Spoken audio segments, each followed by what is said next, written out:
차량기술을 준비하는 예비기술사님, 이 강좌를 통해 여러가지 도움을 받을 수 있는 그러한 부분들이 되었으면 싶고요. 합격의 영광을 위해서 아직도 현장에서 일을 하시며 많은 야간 시간에 노력을 하고 계시는 예비기술사님들이 이 강좌를 통해서 많은 도움을 얻었으면 하는 게 바람입니다. 그리고 이 강좌를 준비하는 과정에서 차량기술사 부분에 해당되는 여러 시험 문제들을 종합적으로 평가하고 정리를 했습니다. 첫 번째 1편부터 시작해서 3편까지 강의로 나눠져 있는데요. 1편에 해당되는 강의는 엔진의 기초부터 설계에 해당되는 부분과 그 부분에 해당되는 기출문제뿐만 아니라 응용 부분이 포함되어 있습니다. 그리고 2편에서는 엔진의 응용과 샤시 부분에 해당되는 신기술을 포함한 내용을 준비했었고요. 3편은 환경과 차세대 자동차 분야에 대한 그리고 법규 등에 대한 동향들을 준비했습니다. 철저한 기출문제를 분석하고 지금까지 출제되었던 경향에 대해서 설명뿐만 아니라 앞으로 출제 가능한 부분에 해당되는 부분까지 포함을 해서 여러가지 부분으로 설명을 준비했고, 앞으로 여러분들이 많은 기술사 준비를 하는 과정에서 도움이 되었으면 하는 바람에서 이 강좌를 준비했습니다. 그러면 마지막으로 본 강좌를 수강하시는 예비기술사님들의 합격을 진심으로 기원하면서 본 강좌를 시작하도록 하겠습니다. 자, 첫 번째 제가 담당하는 강좌는 1편에 해당되는 부분으로서 엔진의 기초 부분과 설계에 해당되는 부분뿐만 아니라 기초 및 계산 문제 그리고 응용 부분까지 포함된 내용으로 보시면 되겠습니다. 자, 그러면 첫 번째 강의에 해당되는 부분을 시작하도록 하겠습니다. 첫 번째 강좌는 기초사항이라고 정리를 했습니다. 자, 기초사항에 해당되는 부분은 내연기관을 열에너지로 그리고 기계적인 에너지로 변화되는 과정에서 열기관의 일종에 해당되는 부분으로서 우리 인류의 일상생활에 밀접한 관계가 있습니다. 주 적용 예를 살펴본다 그러면 각종 차량이라든지 건설기계, 산업용 기계, 농기계 부분에 해당되는 부분에 다양한 부분에서 동력원으로 이용되고 있습니다. 그럼 본격적으로 내연기관에 대한 공부에 앞서서 기초적인 부분에 해당되는 몇 가지를 살펴보고 지나가도록 하겠습니다. 자, 첫 번째로 내연기관의 해석의 기초사항으로 들어가 보도록 하겠습니다. 내연기관은 공기와 연료의 혼합기인 작동유체가 압축, 폭발, 팽창 과정을 통해 상태 변화로 공급된 열 에너지가 기적인 일로 변화되는 그러한 과정을 걸치게 되는데요. 이 기계적인 에너지를 우리가 이용하게 되는 겁니다. 기계적인 에너지를 이용하기 위해 이러한 과정에서 작동유체의 상태 변화를 연력학적으로 해석하는 것이 내연기관의 이해에서 무엇보다가 중요하기에 내연기관의 기본 사이클 해석의 기본이 되는 작동유체의 비열의 의미와 상태 변화 등을 먼저 다루고 자동차에서 사용되고 있는 각종 기관의 사이클 등과 출력 성능에 대해 앞으로 공부해 보도록 하겠습니다. 그러면 비열에 대해 알아보겠습니다. 비열이란 어떤 물질의 단위 질량당 열의 용량을 의미합니다. 단위 질량의 물질의 온도를 1도 상승시키는 데 필요한 열량을 의미하기도 합니다. 이 관계를 공식으로 살펴보면 dQ는 CDT로 정리가 되겠는데요. 여기서 질량 1kg의 물질에 열량 dQ를 가하여 온도가 dT만큼 상승되었다면 상승된 온도 dT는 가열량 dQ에 비례하고 물질에 따라 정해지는 상수 C에 따라서 다르다고 할 수 있습니다. 이 식에서 C에 해당되는 부분은 우리가 비례상수라고 얘기를 하고요. 그 물질의 비열에 해당된다고 할 수 있습니다. 그러면 여기서 비열에 대해서 우리가 또다시 몇 가지를 기억해야 될 내용을 설명드리도록 하겠습니다. 물질에 열이 가해지는 동안 조건과 상태 등의 여러 가지 변화가 이루어지게 되는데 물질의 비열의 값이 달라진다 하는 것을 알 수가 있습니다. 즉 물질의 상태가 기체이냐 아니면 액체냐 고체이냐에 따라서 그리고 동일한 최적하의 조건인가 동일한 압력하의 조건인가에 따라 영향을 받는다는 뜻입니다. 물질의 상태에서는 기체인가 고체인가 액체인가 이런 것들의 상태에 따라서 여러 가지 상태를 받게 되는데 그 중에서 기체인 경우 액체나 고체보다 비열에 대한 영향을 훨씬 크게 받는다고 할 수가 있습니다. 작동 물체를 기체 상태에서 일정한 압력하에 가열할 때와 일정한 최적하에서 열량을 공급받았을 때 작동 물질의 온도 상승의 차이가 다르다 하는 것을 의미하는 겁니다. 자, 앞에서 설명한 것과 같이 최적이 일정할 때 작동하는 비열을 우리는 정적 비열이라고 얘기를 하고요. 압력이 일정할 때 작용하는 비열을 우리가 정압 비열이라는 용어를 사용하고 있습니다. 그러면 정적 비열과 정압 비열에 대해서 알아보도록 하겠습니다. 자, 그러면 정적 비열이라 하는 것은 앞에서 말씀드렸다시피 일정한 최적하에서 가열한 경우 단위 질량의 가스의 온도를 1도 상승시키는 에너지를 우리가 정적 비열이라는 용어를 사용합니다. 가열량 dQ가 작용했을 때 비례상수 C 곱하기 온도 dT에 해당되는데요. 여기서 일정한 최적하에서 작용하게 되므로 비례상수에 해당되는 C는 정적 비열에 해당되므로 그걸 다시 쓰게 되면 dQ는 CVdT로 정리가 되겠습니다. 자, 여기서 dT에 해당되는 부분은 작용하는 가열량에 해당되는 것이고 그때 우리는 정적 비열에 해당되는 부분 곱하기 온도 변화에 해당되는 것으로 다시 정리해서 쓸 수가 있습니다. 열량 dQ가 작용했을 때 동일한 최적을 유지하면서 외부에 대해 일을 전혀 하지 않는 상태라고 가정을 한다 그러면 가열된 열량 dQ는 내부 에너지 증가라 하는 것으로 정리가 된다 하는 것을 알 수가 있습니다.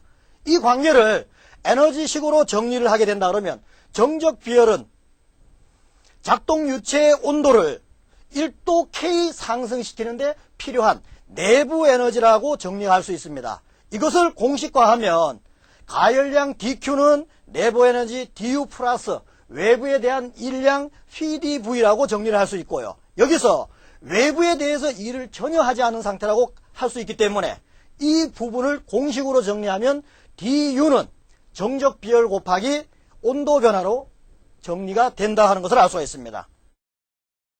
자, 이번에는 두 번째로 동일한 압력에서 열량이 공급되는 경우에 대한 정압 비열에 대해서 살펴보도록 하겠습니다. 정압 비열이라 하는 것은 일정한 압력 하에서 단위 질량의 물질의 열량 dQ를 가열한 경우 단위 질량의 물질의 가스의 온도를 1도 K 상승시키는데 필요한 에너지를 말하며 이것을 우리가 정압 비열이라는 용어를 사용합니다. 즉 가열량 dQ에 해당되는 부분은 비례상수인 C 곱하기 온도 변화 dT인데요. 여기서 동일한 압력하에 작용하므로 비례상수 C는 정압 비열이라고 할 수가 있습니다. 자, 이것을 다시 쓰면 가열량 dQ는 정압 비열 CP 곱하기 온도 변화에 해당되는 dT라고 할 수가 있습니다. 자, 그러면 어떤 게 가열해진 열량 dQ는 내부 에너지 증가와 더불어 외부에 대해 일을 하겠죠. 이를 에너지식으로 정리를 하게 되면 정압 비열은 작동 유체의 온도를 1도 K 상승시키는데 필요한 엔탈피 변화다라고 정리가 되겠습니다. 이것을 공식화해서 다시 정리를 하면 가열량 dQ는 내부 에너지 du 플러스 외부에 대한 일량인 PdV라고 할 수 있고요. 이것을 우리가 엔탈피라고 다시 쓸 수가 있습니다. 자, 그러면 모든 부분을 다 정리를 해서 공식화하면 엔탈피 변화량에 해당되는 DH는 정압 비열에 해당되는 CP 곱하기 온도 변화에 해당되는 dT의 관계라고 정리가 되겠네요. 그렇다면 정적 비열과 정압 비열에 해당되는 관계를 설명드리도록 하겠습니다. 특히 기체인 경우 일정한 압력 하인가 일정한 최적 하에서 해석하느냐에 따라서 온도 상승에 미치는 영향이 다르다 하고 설명을 먼저 사전에 했었습니다. 그들의 서로 관계를 PV 선도를 통해서 살펴보고 다시 한번 정리해 보도록 하겠습니다. 정적 비열과 정압 비열의 관계를 PV 선도로 표시를 하면 이와 같이 아래 그림과 같다 하는 것을 알 수가 있는데요. 피스톤 기관의 행정을 통해 정적 상태에서 열량 dQ가 가해졌을 경우에 최적의 변화가 전혀 없는 상태라고 했을 경우 그때 내부에서는 이와 같은 온도 변화에 해당되는 부분에 상당한 압력 상승만을 동반한다는 것을 우리가 알 수가 있습니다. 이와 같은 관계를 이상기체 상태 방정식에다가 대입해서 정리를 해보면 PV는 RT에서 최적이 일정한 상태에서 실린더 내의 압력 증가는 실린더 내부의 온도 증가에 상당한다는 것을 알 수 있으며, 이러한 상태에서 정압 상태, 즉 압력을 일정하게 유지하고 있는 상태이면서 열량 dQ가 가열됐다 하면 PV는 RT라는 이상기체 상태 방정식에서 압력이 일정하므로 최적 팽창에 따른 외부의 동력을 발생한다 하는 것으로 정리가 되겠습니다. 종합적으로 다시 한번 살펴보면 정적 상태에서 열이 가해졌을 때 이때 내부의 압력 증가만 동반하고 이때 우리의 비열을 우리가 정적비열이라는 용어를 사용하고요. 그와 더불어 압력을 일정하게 유지한 상태에서 열량 dQ가 가해졌을 때 압력이 일정한 상태로 유지되면 외부에 일을 한다 하는 것으로 정리가 되고, 이때 유지되고 있는 그러한 상태의 비열을 정압비열이라는 것으로 정리를 했습니다. 정적비열과 정압비열에 해당되는 PV 선도상에서 1차적으로 확인을 해보았고요. 자, 그렇다면 정적비열과 정압비열에 해당되는 부분을 다음과 같이 정리를 해보도록 하겠습니다.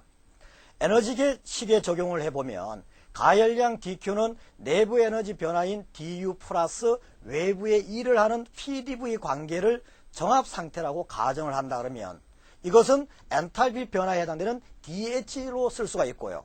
또 에너지식에 적용하는 가열량 dQ는 내부 에너지 변화 du 플러스 외부의 일량의 관계를 정적 상태라고 하면 이것을 내부 에너지로 쓸 수 있다 했으니, 위 관계를 정리하면 엔탈피 변화에 해당되는 정압 비열 곱하기 온도 변화는 정적 비열 곱하기 온도 변화 플러스 외부의 일량으로 정리가 됩니다.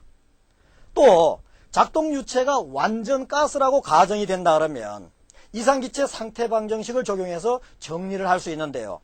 그 관계식에 해당되는 부분은 이와 같이 정압비열 빼기 정적비열은 기체 상수의 관계가 있다라고 정리가 됩니다. 따라서 정적비열과 정압비열의 차이는 가스인 경우 기체 상수에 다르다 하는 것으로 알 수가 있고요. 작동 유체에 따라 다른다 하는 것으로 최종 정리가 될 수 있습니다. 그리고 정압비열과 정적비열의 비열의 비율을 우리가 비열비라는 용어를 사용하게 되는데요. 이것을 우리가 카파로 표시를 하고 서로의 상관관계는 아래와 같이 정리가 되는데, 카파는 정적 비열분의 정압 비열로 정리가 됩니다.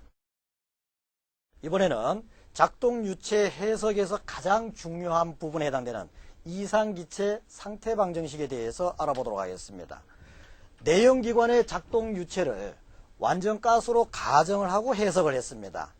자, 여기서 완전 가스라 하는 부분에 대해서 조금 설명을 드리고 넘어가도록 하겠습니다. 보일과 샤르의 법칙을 적용한 그러한 가스를 우리가 완전 가스라고 용어를 사용하고 있는데요. 완전 가스 상태 방정식에 따른 가스를 말합니다. 완전 가스의 상태 방정식은 가스의 분자의 크기가 무시될 정도로 굉장히 작은 상태를 1차 가정을 하고요. 분자력이 전혀 없는 자유로운 운동을 하는 탄성체라 하는 것으로 가정을 합니다. 그리고 더불어서 자유로운 운동 상태가 서로 탄성 상태이다 보니까 전혀 어떤 영향을 미치지 않는 상태에서만 이러한 완전가스의 상태 방정식이 성립됩니다.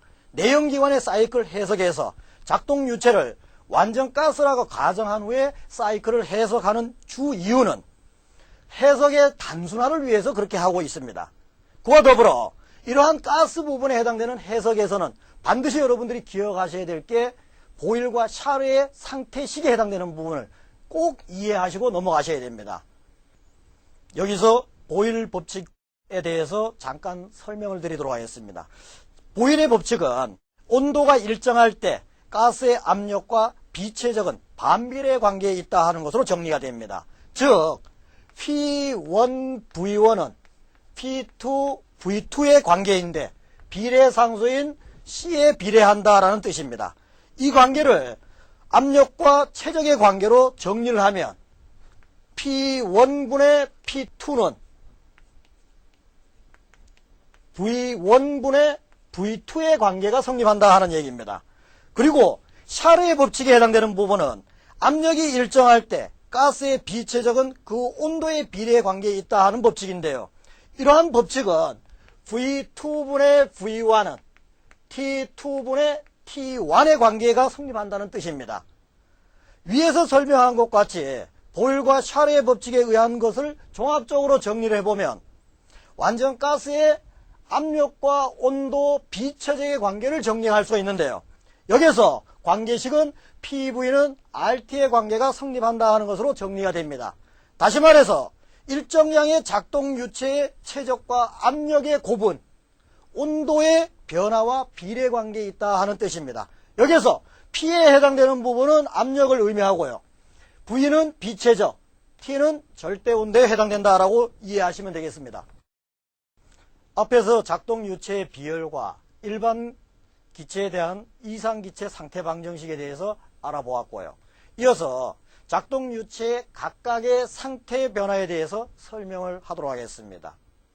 작동 유체의 상태 변화는 정적 변화, 정압 변화, 정온 변화, 단열 변화, 폴리트로픽 변화 이러한 것들이 종류가 있는데요. 여기서 정적과 정압, 정온, 단열, 폴리트로픽 변화에 대해서 설명을 드리도록 하겠습니다. 이들의 변화는 일반적으로 가역 변화로 취급하여 해석을 하고요.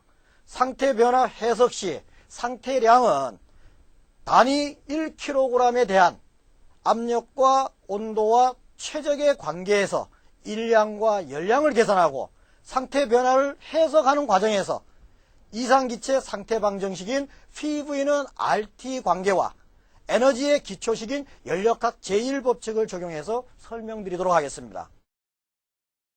정적 변화부터 알아보도록 하겠습니다. 정적 변화라 하는 것은 일정한 최적 하에서 작동 유체의 상태 변화를 해석하는 것을 말합니다. 이 변화에 해당되는 부분은 오토사이클에 해당되는 변화 중에서 정적 연소 과정에 해당된다고 할 수 있는데요. 그림에서 볼 수 있는 것처럼 밀폐되어 있는 어떠한 개에 외부에서 열량 Q가 작용했을 때 최적의 변화를 이루어지지 않게 한 상태에서 열이 가해지게 된다 그러면 내부의 에너지의 변화를 일으키게 되는데 이러한 변화의 상태를 우리가 정적 변화라는 용어를 사용한다 하는 얘기입니다. 이때 내부의 에너지의 변화가 공급이 되면서 이와 같은 압력 변화로 동반하고 모든 과정을 종료하게 됩니다. 그럼 압력과 최적과 온도 관계에 해당되는 서로의 상관관계를 살펴보도록 하겠습니다. 이상기체 상태 방정식인 PV는 RT에서 가열 Q1이 공급되기 전에 최적에 해당되는 V1과 가열 후에 비최적에 해당되는 V2가 일정한 관계가 성립된다면 이때 P1 T1은 P2 T2의 관계가 되겠죠. 압력이 증가하게 된다면 내부의 에너지의 증가와 더불어 내부의 온도 증가로 해석이 되고 서로의 상관관계를 정리하면 다음과 같이 관계가 성립된다는 걸 알 수 있습니다. P1분의 P2는 T1분의 T2의 관계로 정리가 되겠죠. 이때 발생된 일량에 해당되는 팽창일에 해당되는 W는 최적의 변화가 전혀 이루어지지 않았기 때문에 외부에 대해서 일은 전혀 하지 않은 관계라 하는 것으로 알 수가 있습니다. 그와 더불어 가열된 열량에 해당되는 Q는 단열 팽창 일을 하지 않았기 때문에 가열된 Q에 해당되는 열량은 모두 내부 에너지의 변화에 영향을 주고 그에 더불어 내부 에너지의 증가가 이루어진다 하는 것을 알 수가 있습니다.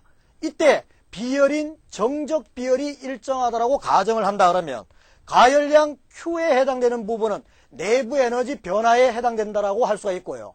이때 관계를 비열의 관계로 정리를 하면 정적 비열과 온도 변화라고 우리가 성립되는 것을 알 수가 있습니다. 가열량에 대응하는 압축일에 해당되는 부분을 살펴보면요. 압축일에 해당되는 부분은 외부에 대해서 일량이 전혀 이루어지지 않는 상태에서 그 내부의 온도 증가에 해당되는 관계로만 성립한다 하는 것을 알 수가 있습니다. 이상과 같이 1강에 해당되는 기초사항에 해당되는 부분을 살펴보고 2강에서 정적 비열 외에 정원 비열과 단열 변화, 포리트로픽 변화에 해당되는 부분까지 정리를 해 보도록 하겠습니다.